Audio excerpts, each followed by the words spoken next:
If we indeed have a republic in Kenya and not an autocracy, then the Kenya Parliament must move to prepare articles of impeachment against William Ruto right now and not wait a second longer. William Ruto has released the power of the Kenya Defense Forces against youth in Laikipia County because they are protesting against the establishment of an Ebola quarantine facility for American citizens in Kenya on their land. On this Madaraka Day, on this day where Kenyans are supposed to be celebrating internal self-rule, the layers of irony are thick. William Ruto having a full one-term presidency is a leniency, is a mercy. He should not be in that position, if indeed we have a republic. Or else, this is all a facade. This is all a charade. If William Ruto can defy Kenya High Court's orders to halt the establishment of this facility and go ahead and release the power of the army against Kenyan youth, what do we have? Kenyans, it's time we tell each other the truth. The Linda Mwananchi Brigade, you guys have enough numbers and the members of parliament to table the impeachment motion against William Samoei Ruto. More than enough to pass the threshold. And let me remind you one thing, Akina Sifuna and other leaders, don't worry about other members of parliament who are going to go against or oppose this motion. We are going to deal with them perpendicularly wherever they are, including my member of parliament for Isiolo South. We shall pressure each one of them. Because Kenya's mali tumefika, I saw some fools, some foolish bloggers. You think COVID-19 quarantine is Ebola quarantine? Wewe unajua Ebola ni nini ndugu yangu? If you get infected with Ebola, you have 90% chance of dying. That is it. You literally bleed from every opening of your body. I love some of you, Kenya is willing to develop. Let me be honest with you. And let me be very categorical as far as this is concerned. Why is it that Donald Trump is so selfish, is so concerned about his people, while ours is not concerned?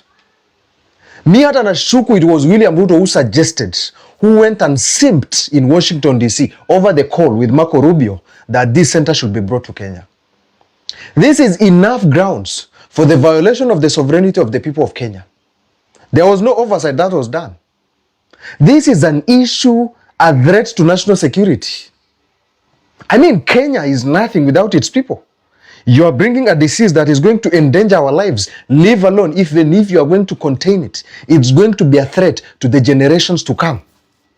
Hii upuzi ya kuja kutuambia hapa, global partnership, my foot. Americans, you guys have a lot of partnerships in Africa and even other areas of the world. You guys are allies to the European Union. You can do a lot. Why do you have to go to a global south country that doesn't have the capacity to contain, leave even Ebola, malaria, typhoid, pneumonia, diarrhea? You don't have the capacity even to tame and combat, communicable diseases, airborne diseases. And then you want to bring Ebola? If this is the new era of international partnerships, if this is the new era of shuttle diplomacy, then let be it. I mean, we still know the visa rejection rate of Kenyans who are going to America is 64%, 65%.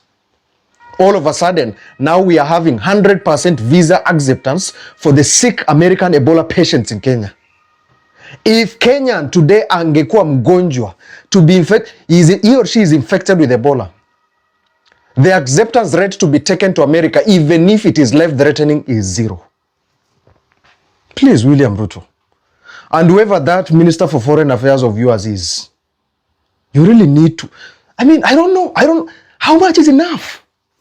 How much is enough? You've passed our covers, you've passed our treasury bills, now you are on our lives. I don't know how much bad it can get. Na wale wajinga mko hapa, I will call you fools. Mko hapa munasema two-term. This is not a matter of two-term, fools. This is the matter of life and death. If Ebola comes into this country, it doesn't choose, it doesn't select whether you are two-term or whether you are not going to vote for William Ruto. I don't know, Kenyans. What is your problem? Shida yenu ni nini? I know chances of you politicizing this issue will come about. Now we've opposed. You said you're opposing this because you hate William Ruto. Are we hating William Ruto, or we are concerned about the lives of Kenyans? We have a lot of issues to deal with. Why does it feel that another country's problem should be our concern? Kenya has always been unaligned on international issues. We've done a lot of partnerships. We've done a lot of engagements, bilateral, multilateral engagements. But this is not a matter of partnership. Americans, the MAGA movement, if you feel like you can take care of your patients, then that's up to you. But do not bring this nonsense on behalf of us with William Ruto to this country with the aim of protecting your citizens while you are endangering Kenyans. That is bullshit. Now, Kenya, I'm telling you, Linda Mwananchi, if you guys are not going to prompt the impeachment motion in the National Assembly and the Senate, hakuna mambo ya kudanganyana hapa 2027. Because if you can't do this, then what can you do, even if we are going to give you the responsibilities of power? Nothing else. Kenya, tumakinike sana. Why are Kenyans protesting outside an Ebola quarantine centre? Has the virus now spread outside Africa? And should countries be tightening travel restrictions? These are the three key questions we're going to take you through as the Ebola crisis continues to unfold. The WHO declared the Ebola outbreak in the Democratic Republic of Congo a public health emergency. The organisation's top doctor travelled to ground zero of the current outbreak this weekend to show support for the country.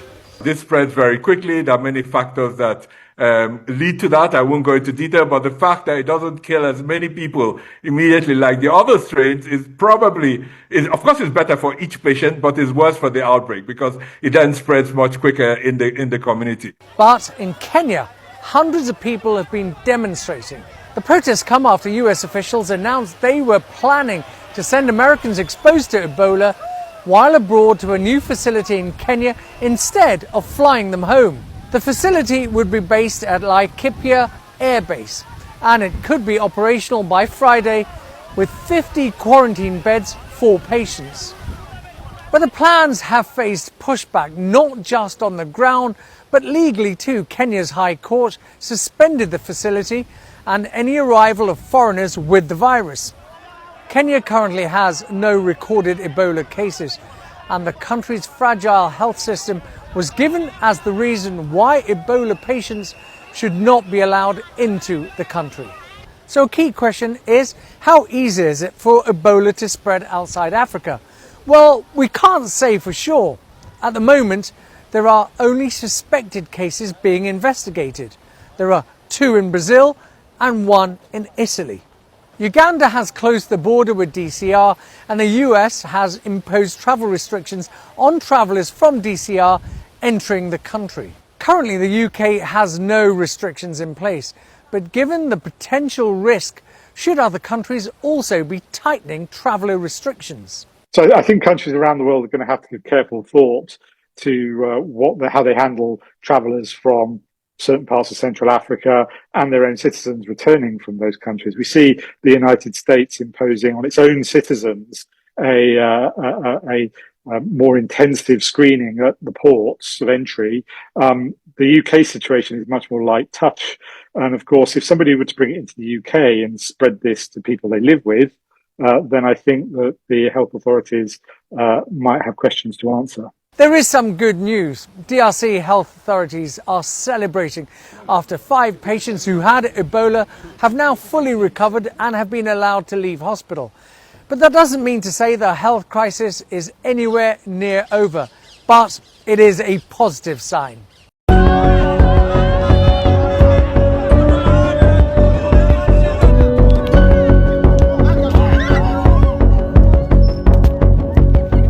They cannot do that because the Americans, they are so very selfish. They say this is an institution or it's a quarantine facility for only the Americans. So the Americans are selfish to the core. And we have to tell Americans to get off our noses business. Get off our get off our skin. We want to tell the president he cannot be making such a decision to people of Kenya without even considering what will be the effect of what they are doing. We reject with the strongest terms the building of quarantine facility in Laikipia County.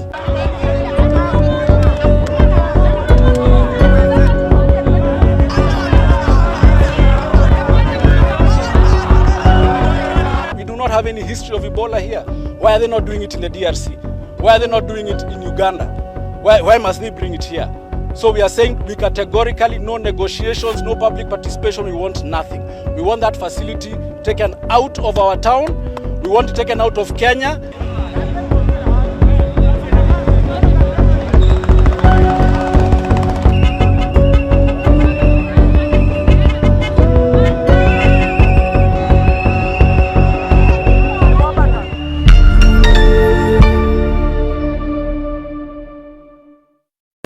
Kumbe kuna maandamano na nyuki na msemi ya Ebola. Na bado kuna maandamano mengine yanafanyika pale hivyo tao ya femicide. Enyewe Kenya wamechoka na kasongo. Mimi sijaona by the way maandamano yanafanyika na public holiday. Itasumbua sana jo. Na mkumbuke kesho ni Tuesday. Tuesday. Itasumbua. Against plans to establish an Ebola quarantine facility for Americans exposed to the virus. The protest comes 2 days after Kenya's High Court suspended the establishment of the facility and barred the arrival of any foreign patients. Those against the proposal say Kenya's fragile healthcare system should not be burdened with quarantining foreign Ebola patients. You took the sword. If America are not sure they can handle that outbreak, what about Kenya, where we are unable to handle malaria? What about Kenya, where we have no equipment to deal with kidney failure? What about Kenya, where SHA is not working?